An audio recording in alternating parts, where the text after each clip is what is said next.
और हमारे विद्यालय में लेखा मैम से आग्रह करता हूँ कि वो भी मैम को उसे देकर आपका स्वागत करेंगे।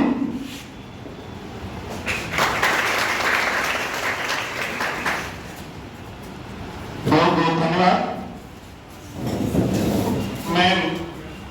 आज ये उपस्थिति मुख्यमंत्री अभ्युदय योजना प्रशिक्षण केंद्र लाल बहादुर नीट में सिलेक्शन होकर बीएचयू कॉलेज को पाया हुआ है और 2 बच्चों का सिलेक्शन जेल में हुआ है। इस सत्र 2023-24 में हमारे इस मुख्यमंत्री अभ्युदय योजना प्रशिक्षण केंद्र में जो बच्चों का आज यहाँ पे उपस्थिति है, इन बच्चों ने एक एंट्रेंस एग्जाम यहाँ पे पास करके जो कि यूपीएससी यूपीपीसीएस में 263 में 119 बच्चे सफलता प्राप्त किए हैं, यूपी ट्रिपल एससी में 357 में 117, नीट में 131 तथा जेई में 31 छात्राओं का कोचिंग में चयन हुआ है। ये आज यहाँ पे जो बच्चे उपस्थित हैं, ये इनका चयन हुआ है। मैं इस कोचिंग की व्यवस्था इसलिए माननीय मुख्यमंत्री जी द्वारा की गई कि हमारे प्रदेश में, देश में, गांव में बहुत सारे प्रतिभावान बच्चे जो बहुत गरीब परिवार से आते हैं, वो कोई कोचिंग या अन्य जगह पे जाके व्यवस्था नहीं कर सकते हैं। वो उनके लिए आज यहाँ पे इस कोचिंग की व्यवस्था माननीय प्रदेश के मुख्यमंत्री जी द्वारा सभी वर्गों के लिए की गई है, जो ही बहुत ही अच्छा है। जो बच्चे हमारे कोचिंग नहीं, दूर दराज के बच्चे नहीं दूर जा सकते हैं, वो गांव से रहकर यहाँ पे पहुंचकर आके कोचिंग में अपना स्थान बनाए हैं और वो यहाँ पे कोचिंग अच्छे से प्राप्त कर रहे हैं। उनके लिए हमारे विद्यालय के और अच्छे द्वारा जो समिति बनी उसके द्वारा जो शिक्षक चयनित होते हैं करते हैं। इसके साथ साथ कार्यक्रम में थोड़ा देर हो गया है, तो मैं यहाँ के प्राचार्य महोदय से निवेदन करता हूँ कि वो आए और अपने वाणी से इस कोचिंग व्यवस्था के बारे में शुरुआत करें।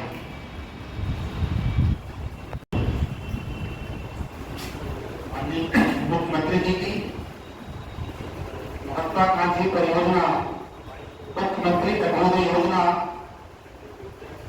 कोटा जनपद में श्री लाल बहादुर शास्त्री महाविद्यालय परिसर में आज सत्र 23-24 के उद्घाटन के अवसर पर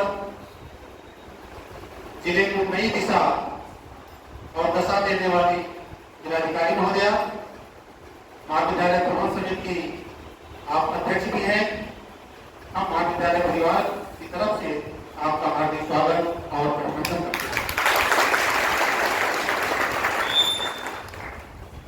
महोदया, ये योजना जब बनी थी तो बाहर एक स्लोगन लिखा गया, LBS to LBS. LBS Kota से एलबीएस मसूरी तक का सफर आपका कैसे तय होगा? क्या एलबीएस महाविद्यालय अपने संसाधनों से जो महाविद्यालय के छात्रों के लिए था, लेकिन महाविद्यालय इसी जनपद का है, जनपद के लोगों ने इसे बनाया है और इसे दिशा माननीय जिलाधिकारी महोदया दे रही है, तो यह लक्ष्य इस योजना के लिए समर्पित रहता है। साथ ही साथ जो बच्चे हमारे विद्यार्थी नहीं होते हैं और वो उत्सुकता दर्शाते हैं पढ़ने के लिए, तो हम उन्हें वाचनालय की भी सुविधा देते हैं। तो महाविद्यालय ऐसे बच्चों को जो महाविद्यालय के छात्र नहीं हैं, जो छात्र हैं वो सारी सुविधा पाते हैं, लेकिन कुछ ऐसे छात्र हैं जो दूसरे महाविद्यालय पढ़ते हैं, तो हमारी तकनीकी थोड़ी सी दिक्कत होती है। ऐसे छात्रों से मेरा अनुरोध है कि आप व्यवस्था में सहयोग करके और अच्छी सुविधा प्राप्त कर सकते हैं। 3 बजे के बाद महाविद्यालय में थोड़ा दबाव कम हो जाता है छात्रों का। आप समय निकालकर अपने जहाँ भी महाविद्यालय पढ़ते हो आप कोचिंग कर लीजिए। 3 बजे के बाद आप आइए। जो वाचनालय में सुविधा है, हमारी इंटरनेट लगी है, कंप्यूटर लगा है, या हार्ड कॉपी में किताबें उपलब्ध हैं, या जो किताब आप चाहते हैं तो आप स्वयं या अपने महाविद्यालय के मित्र छात्रों से कहिए कि वो हमारे ड्रॉप बॉक्स में डालें, क्योंकि जो हमारा विद्यार्थी डालता है उसको हमें खरीदना है। आप उसको सजेस्ट कर दीजिएगा अपने किसी दूसरे छात्र के सहयोग से भी, तो हम उसे भी खरीद करके इमीडिएट कोशिश करते हैं कि वो 2-3 दिन के अंदर ही क्रय होकर के आ जाए आपको घर। तो यह जो महत्वाकांक्षी योजना माननीय मुख्यमंत्री जी की है, ये आपका पिछड़ा हुआ जनपद कहा जा रहा है, लेकिन मैडम बड़ी प्रसन्नता हो रही 2 बार से कि कोई भी लोक सेवा आयोग की परीक्षा हो रही है उसमें गोंडा का अभ्यर्थी जरूर निकल जो भी परीक्षाएं हो रही, इसका मतलब कि इस माटी में हुनर है, उसे केवल स्वरूप देने की आवश्यकता है। तो हम सब मिलकर के आपके मार्गदर्शन में इसे स्वरूप देंगे। वो नीट हो, जेई हो, यूपीएससी हो, एसएससी हो, और इससे आगे चल करके हम आपको ऐसा योग्य बनाने का प्रयास करेंगे कि आप स्वतः नौकरी प्रदाता बने, नौकरी देने वाले बने। अगर नौकरी नहीं मिली तो आप देंगे। संतोष के साथ इस समाज कल्याण अधिकारी महोदय को, आपकी पूरी टीम को, पीडी साहब को, महाविद्यालय के मुख्य नेता महोदय को, वनस्पति विज्ञान की रेखा मैडम को, जिन्हें इस गोंडा जनपद में लोग विज्ञान की देवी नाम से जानते हैं, कि इन्होंने पूरे जनपद के गली गली कोने कोने में विज्ञान को समर्पित रहती है। और मैडम 3 मीटिंग में परीक्षा हो रही, हम 9:30 से 12:30, 12 से 3 और 2 से 5 परीक्षा भी करा रहे हैं, और बच्चों के सहयोग से कक्षाएं भी चल रही, टीचर भी कोऑपरेट कर रहे हैं। विश्वविद्यालय का दबाव है, लोग मूल्यांकन करने भी जा रहे हैं। तो हम प्रयास यह कर रहे हैं कि किसी भी दिन क्लास न बंद, भले 4 पीरियड के बजाय हम 2 ही पीरियड पढ़ा, लेकिन कंटिन्यूटी हमारी ब्रेक ना हो।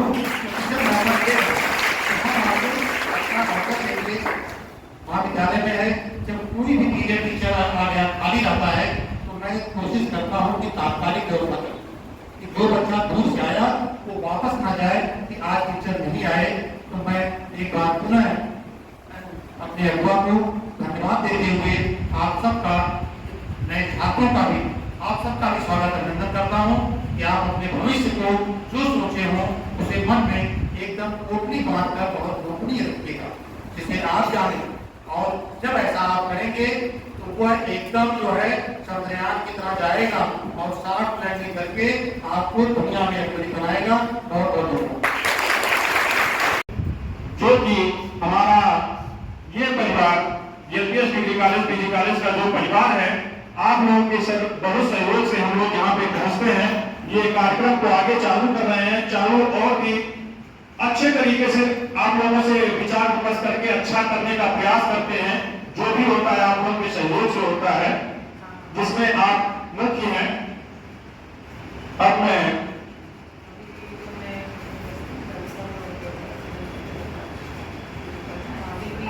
मैडम को मैं महाविद्यालय की तरफ से मैडम के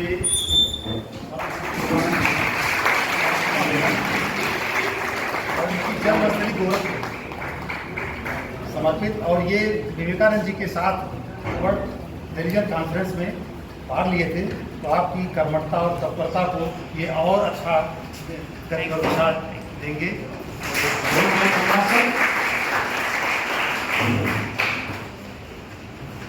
हर चीज को पाने के लिए सबकी नजर होती है। सभी सोचते हैं कि हम बहुत अच्छा काम करें, अच्छा बने और करके दिखाएं। तो ये उन बच्चे, वो बच्चे हैं कि ये जो करने का सोचते हैं और करते भी, सफलता सफलता दोनों तो लगी रहती हैं, लेकिन उन्हीं में से लोगों को मिलती भी है। अब मैं से आग्रह करूंगा कि वो आपके बीच में जो बच्चे बैठे हैं उनको अपने मोटिवेशन से उनको जागरूक करें और ये बच्चे भी आगे बढ़े। मैं प्राइवेट फैन हूं, मैंने एक फैन क्लब अपना बनाई है। कल मैंने एक पोस्ट डाला था, बहुत अच्छा लगा, उसको मैंने भी शेयर किया, सफलता धन और प्रेम। उसकी कहानी आप लोग पढ़ेंगे, मैं ग्रुप पे भेजूंगा, बहुत ही अच्छा। ऐसे ऐसे आप जब कार्यक्रम को देखेंगे, सुनेंगे, समझेंगे, तब आपको समझ में आएगी कि क्या होता है, क्या सोच है। ये जो सोच आज आप यहाँ बैठे हो, अपने सोच की वजह से बैठे हो। आप क्या कर सकते हो, अपने सोच से ही कर सकते हो। तो किसी वाणी के साथ में मैं से आग्रह करता हूँ कि मैं LPS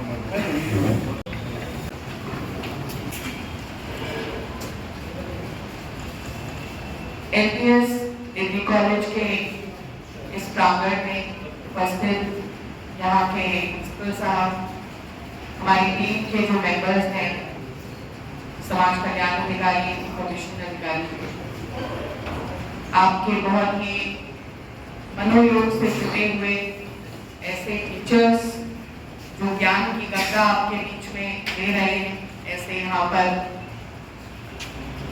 माता तुल्य पिता तुल्य टीचर्स, और आज का जो दिवस जिनके लिए आज आपको यहाँ पर सबको बुलाया गया है, खास तौर पे ये दिन आपका है। और माननीय मुख्यमंत्री जी की जो सोच है, उस सोच को, जिन लोगों के लिए उन्होंने इस सोच को विकसित किया है, वो आप हैं, हमारे प्यारे भाई बहन यहाँ बैठे हुए छात्र छात्राएं।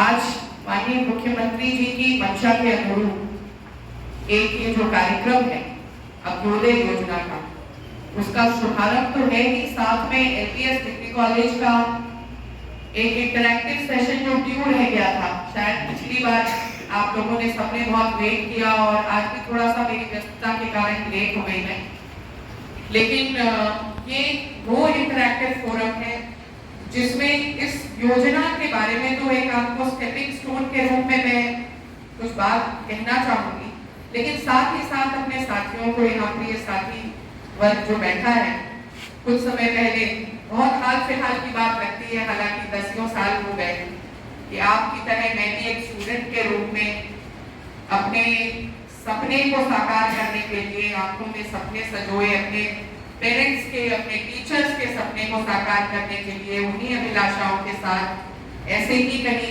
किसी कॉलेज में बैठा करती थी, दिल्ली विश्वविद्यालय की छात्रा हूँ मैं। और आज आप लोगों के बीच में आकर उस ऊर्जा को पुनः महसूस करने में बहुत ही असीम खुशी हो रही है। तो एक बार इस ऊर्जा के लिए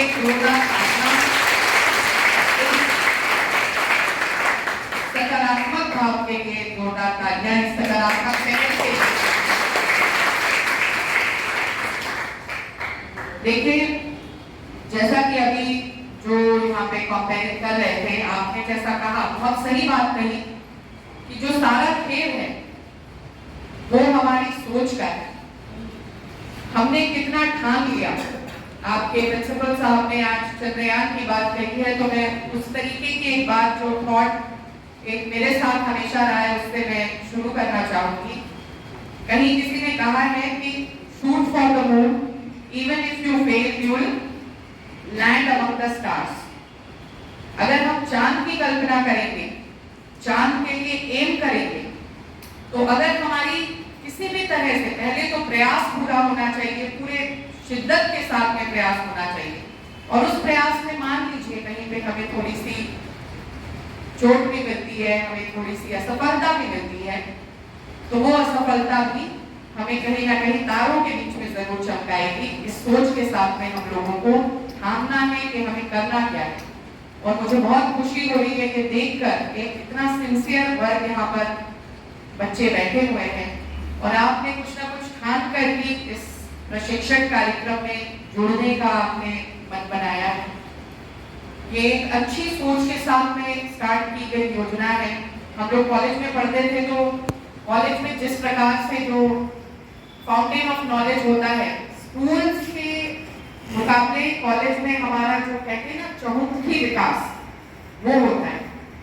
और उस चहुमुखी विकास में हमारे जो टीचर्स हैं, हमारे जो फैकल्टी मेंबर्स हैं, हमारे प्रिंसिपल साहब या जो भी हमें ज्ञान अर्जन की इस पूरी यात्रा में हमारी मदद कर रहे हैं, हमारी सहायता कर रहे हैं। कई बार टीचर को हो सकता है कि हमारा जो एडमिनिस्ट्रेटिव स्टाफ हो, वो ही हमें टीचर के रूप में कुछ ना कुछ सिखा जाए। हमारा प्यून हो स्कूल का, जो हमें पानी पिलाता है, वो ही अपनी बातों में या अपने काम में, अपनी किसी शैली में हमें कुछ सिखा जाए। तो इंसान हर रोज सीखता है, और शिक्षा के इस मंदिर में तो आप और सीख रहे होंगे। और इस योजना के तहत जब आप जुड़ेंगे, तो आप एकाग्रचित होकर अपने अपने जो आपका एम है, जो आप जीवन में करना चाहते हैं, उसके लिए जो सीढ़ी आपको दी जा रही है, उस सीढ़ी पर, उस दिशा में आगे बढ़ने का और बहुत ही अच्छा प्रयत्न कर पाएंगे, ऐसा मेरा मानना है। जब मैं दिल्ली में पढ़ती थी, दिल्ली यूनिवर्सिटी में, तो थोड़ा सा दिल्ली यूनिवर्सिटी के कॉलेजेस में कुछ इस तरह का माहौल रहता है कि यूपीएससी वगैरह को उतना अच्छा नहीं माना जाता। पता नहीं आपके कॉलेज, हमारे यहाँ पर वहाँ माना जाता था कि भाई आप एकेडमिक में जाइए, और अगर आप, मैं क्योंकि एमफिल की छात्रा भी थी, मास्टर्स करने के बाद मैंने एमफिल में एनरोल किया था, तो लोग, लेकिन बदलाव अब वहाँ भी हो रहा है, चोरी छुपे तैयारी किया करते थे, सीरियस कैंडिडेट नहीं है, ये कॉलेज की शिक्षा के लिए लेकर के सीरियस नहीं है, ये अपना कॉम्पिटिटिव एग्जाम को लेकर के सीरियस है। लेकिन ये बहुत अच्छे बदलाव है, आज हम बैठे हैं आपके टीचर्स आपसे साझा कर रहे हैं, हमारा जो शासकीय योजना है वो आपको समर्थित कर रही है कि आप एकेडमिक वैल्यूज को लेके जाइए ही, लेकिन साथ साथ में एक अपने करियर को किस ग्राफ में लेकर जाना चाहते हैं उस बारे में भी उन्मुखीकृत होइए, उस बारे में भी अभिमुखीकृत होइए। तो ये ओरिएंटेशन देना, ये बहुत अच्छी बात है कि शासन की एक योजना के तहत इस ओरिएंटेशन को विकसित करने की पहल इस अंत्योदय योजना के तत्वाधान में चली है।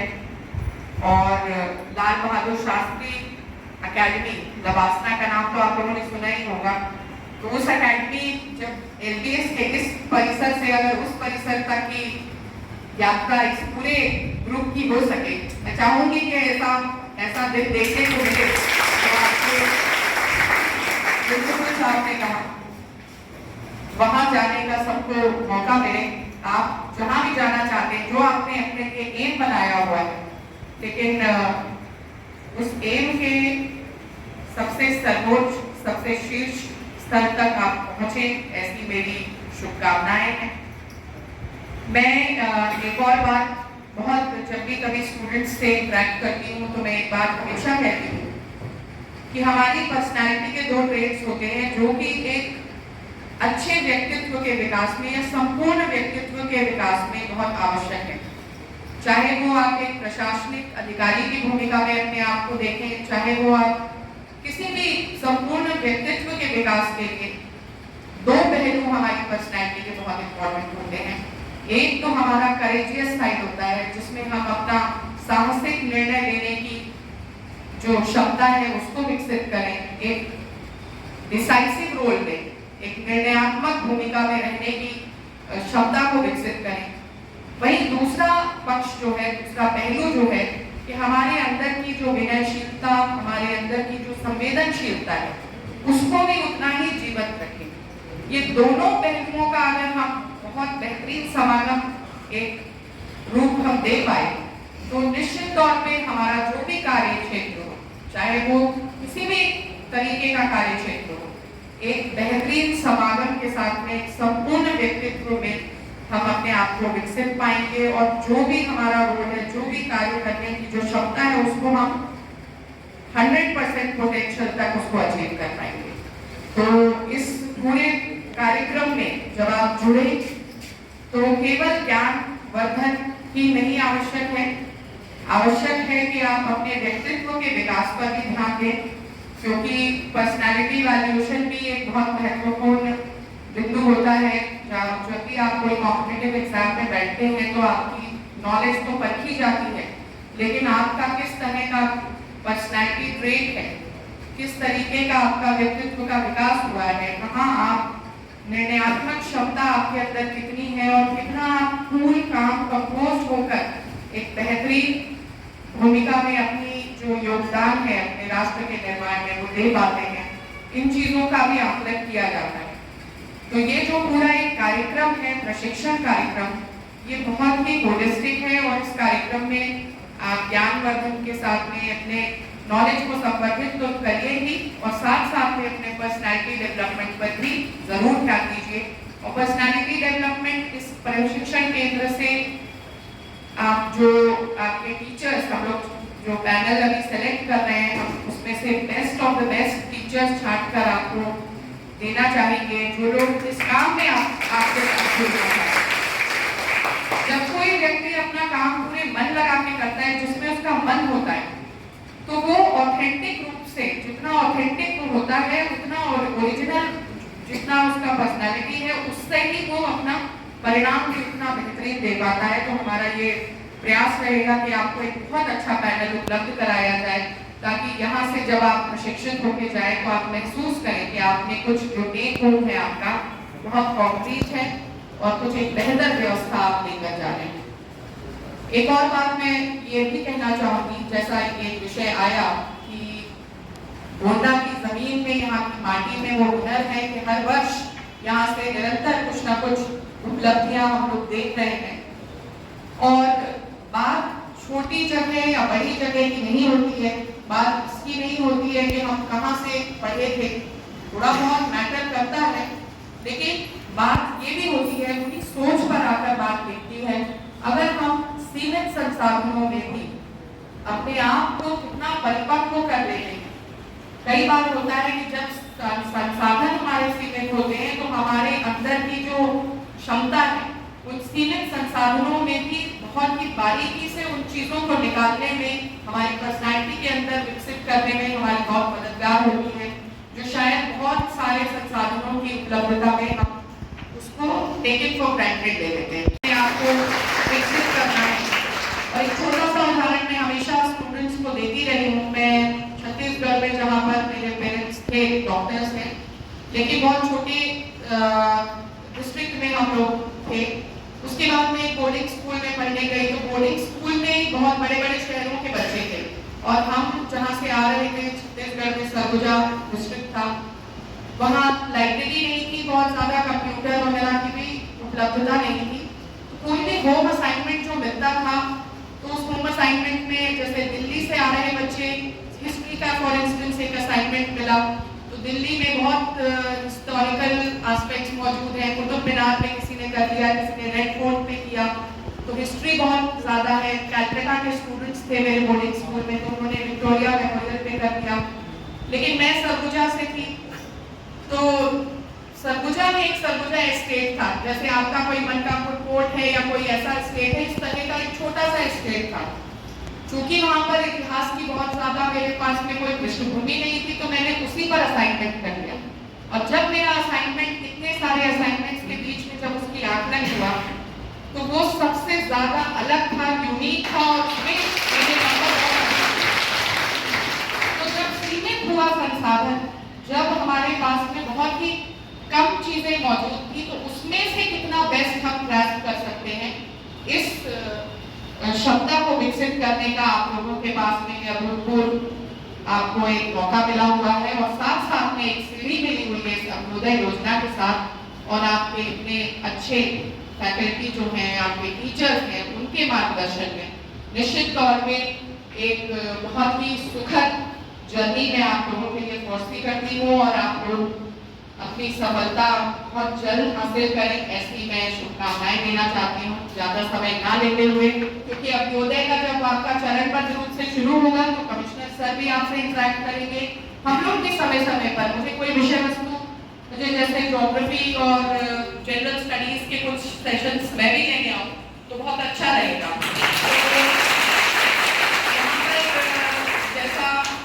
इंटरैक्टिव सेशन है, आज हम लोग इनॉग्रल में मिल रहे हैं, लेकिन इस इंटरैक्टिव सेशन को यही विराम नहीं लगाएंगे। जब और जैसे भी समय की उपलब्धता होगी, अगर कोई टीचर नहीं आ रहा होगा ना, तो कमिश्नर सर और हमसे पूछ लीजिएगा। कुछ नहीं तो हम लोग पर्सनालिटी डेवलपमेंट पर भी बात कर लेंगे, लेकिन ये जो सिलसिला है इसको निरंतर चलाते रहेंगे और एक मोटिवेटेड फोर्स के रूप में हम लोगों को काम करना है। निराशा को हावी नहीं होने देना है। निराशा बहुत जल्दी आती है, हम ऐसी स्टेज पर लाइफ के खड़े होते हैं कि हमें लगता है कि अगर एक राह बंद हो गई तो शायद आगे कुछ नहीं है, लेकिन ऐसा नहीं है। कोई राह अगर बंद होती है तो सैकड़ों और दरवाजे हमारे लिए खुलते हैं और कोई भी प्रयास जो है, छोटा या बड़ा, कोई भी जो कोशिश है वो कभी जाया नहीं जाती। इस बात को हम लोग आपके साथ करते हुए एक अच्छी शुरुआत, एक अच्छी पहल आज के इस अभ्युदय योजना के प्रशिक्षण सत्र की शुरुआत में ढेरों शुभकामनाएं के साथ अपनी वाणी को विराम दूंगी। बहुत बहुत धन्यवाद।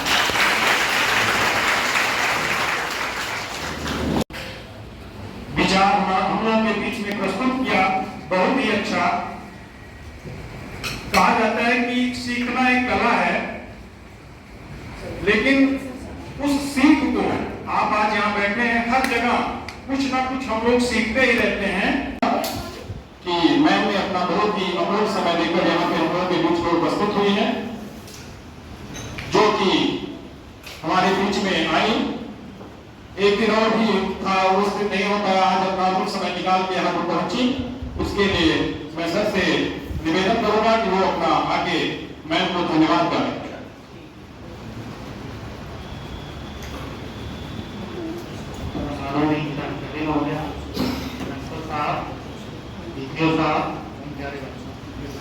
जैसा कि आप लोग जानते हैं कि यह योजना के तहत पहले आवेदन बहुत कम आए थे।